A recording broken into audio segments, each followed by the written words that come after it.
regimental de 10 minutos para o Senhor deputado Douglas presidente, Garcia. caros pares aqui presentes, é com muita alegria que eu retorno a essa tribuna, desejando uma boa tarde a todos os deputados, servidores da casa, policiais militares, público que nos assiste na TV Alesp e público que nos assiste aqui também através da galeria da Assembleia. Senhores, hoje é um dia de muita felicidade, né? É um dia que, de fato, nós podemos dizer que o Lula, ele se tornou um presidiário, porque ele está indo para um presídio, de fato. Muito bem lembrado pela deputada que me antecedeu, a deputada Letícia Aguiar. Justiça está sendo feita no nosso país. E eu quero acreditar que aquele título de honoris causa não servirá para isso. Eu quero acreditar que ele ficará em uma cela comum, já que irá para um presídio comum. Tem que compartilhar com seus amigos que ele tanto defendeu durante toda a sua vida e que os seus colegas do PT também defenderam durante toda a sua vida. Afinal de contas, quem defende bandido tem que aprender a viver como bandido. Então, Lula indo para esse presídio comum é bom para ele sentir na pele, né, aquele tipo de pessoa que ele defendeu durante todo o seu governo, através de políticas de, abre aspas, direitos humanos, né, que a polícia militar é assassina, é fascista, é aquilo outro, através de política desarmamentista, tirando as armas da população de bem, entregando as armas nas mãos dos bandidos, e o pior crime cometido por esse ladrão, que graças a Deus vai mofar na cadeia, foi ter entregado o Brasil nas mãos de interesses internacionais, foi ter vendido o nosso país, foi ter vendido as políticas que foram empregadas no nosso país durante o governo do PT para Cuba, para Venezuela, para o Foro de São Paulo, que olha só, durante muito tempo a imprensa negou que existia, que o Foro de São Paulo era uma paranoia, que o Foro de São Paulo era balela, mas está aí afirmado que o Foro de São Paulo como uma organização internacional criminosa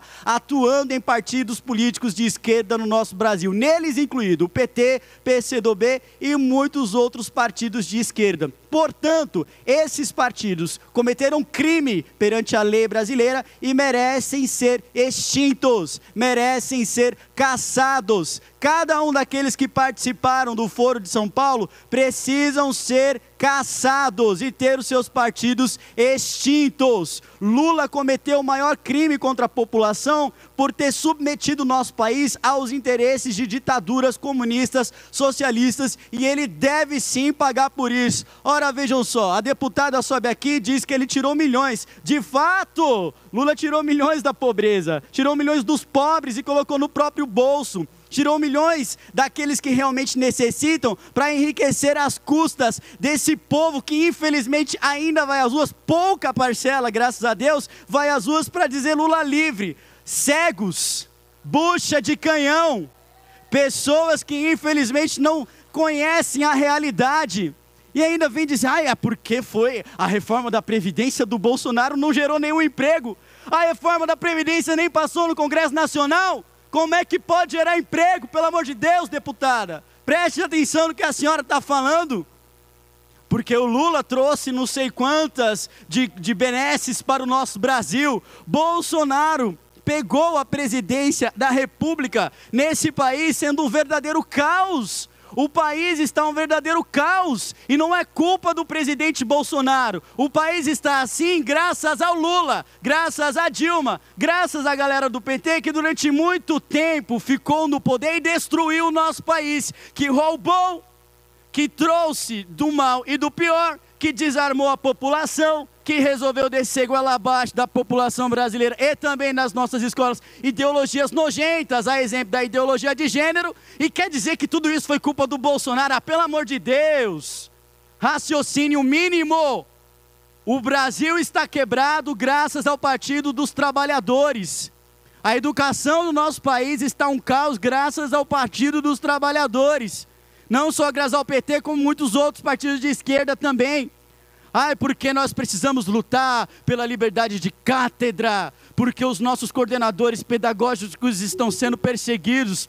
A presidente da Comissão de Educação, a nossa querida deputada professora Bebel, através de um informe urgente da POSP, está repassando para todos os professores abrirem um requerimento em suas escolas que estudam a favor da liberdade de cátedra, porque diz, supostamente, que está sendo atacada. Ora, durante esse recesso, inclusive o deputado Gil Diniz vai saber comprovar, nós tivemos um dito coordenador pedagógico que durante as suas aulas e mais, nas suas redes sociais, incentivava os seus alunos a lutar pela legalização da maconha, a lutar pelo ele não, a lutar por pautas que pode gritar à vontade, eu já estou acostumado com o chororô de vocês, a gritar por pautas que não representam a população, coordenadores pedagógicos da escola estadual aqui do estado de São Paulo, João Dória, pelo amor de Deus, governador do estado de São Paulo, poucas coisas eu já te pedi na vida, mas peço para que o senhor passe um pente fino nesse negócio de coordenação pedagógica, porque o que está passando nas nossas escolas é um absurdo. E não adianta querer fazer requerimento protocolando nas diretorias pela liberdade de cátedra, porque liberdade de cátedra não se confunde com liberdade de expressão. Já expliquei nessa tribuna 1, 2 vezes, mas eu vou ter que desenhar. Porque é completamente impensável que uma professora de português não saiba diferenciar liberdade de cátedra com liberdade de expressão. O professor não pode falar sobre política na sala de aula, porque isso não é liberdade de cátedra, isso é liberdade de expressão. E o professor de português tem que dar aula de português, não pode falar sobre futebol, não pode falar sobre voleibol, não pode falar sobre física, não pode falar de coisas que vão além da sua matéria. É difícil para uma professora de português entender isso? Não é, mas vindo de alguém que exalta Paulo Freire, que é um câncer na educação brasileira, eu não duvido de mais nada, de mais absolutamente nada.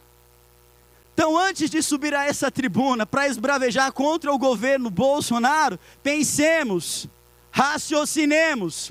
Tudo isso que aconteceu no nosso Brasil, que acontece nos dias de hoje, foi graças a anos e anos de desmandos da esquerda que destruiu o nosso país, que achincalhou com o Estado, que aparelhou o Estado, aparelhou a imprensa, aparelhou o Ministério Público, parte do Ministério Público pelo menos, aparelhou todos os veículos de comunicação e querem sair como vítimas por causa de uma reforma que é necessária e que, se não for aprovada, vai quebrar o nosso país, e querem sair como vítimas graças a um projeto de poder que durante muito tempo eles disseminaram e trouxeram milhões e milhões à pobreza, a responsabilidade de existir no nosso país tantos pobres, tantas pessoas desempregadas, tantas pessoas precisando de emprego, tantas pessoas que infelizmente são analfabetas, é do PT sim, que se preocupou muito mais em manter um projeto de poder do que fazer com que as pessoas sejam autônomas, do que fazer com que as pessoas sejam independentes, do que fazer com que as pessoas aprendam a ler e a escrever. Eles querem fazer com que as pessoas sejam dependentes eternas desse Estado